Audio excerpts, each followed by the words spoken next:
সরকার ও আইনশৃঙ্খলা বাহিনী শিক্ষার্থীদের বিরুদ্ধে নয় বলেছেন স্বরাষ্ট্রমন্ত্রী আসাদুজ্জামান খান। তিনি বলেন, শিক্ষার্থীদের বিরুদ্ধে কঠোর হবে না পুলিশ।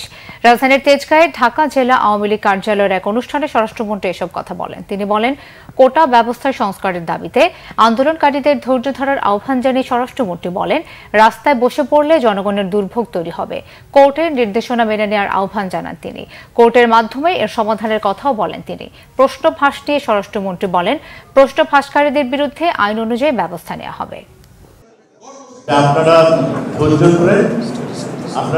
ধরে আপনাদের আইনশৃঙ্খলা বাহিনী কিংবা দেশের সরকার আপনাদের বিরুদ্ধে নয়, আমরা আপনাদের শক্তিতেই শক্তিমান।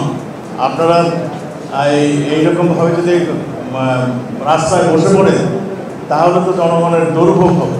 যে আমরা চাই আমাদের ভবিষ্যৎ প্রজন্ম জ্ঞানে শিক্ষায় তারা যেন মাথা উঁচু দাঁড়াতে পারে। আদালত থেকে যে নির্দেশনা নিয়েছে, আপনি বলেন 1 মাসের জন্য স্থগিত, সবকিছুই হচ্ছে। তাদেরকে আমরা ধৈর্য ধারণ করতে বলবো। তারা যেন আইনগতভাবে সেই ব্যবস্থা যেটা হচ্ছে সেটার দিকে নজর রাখে।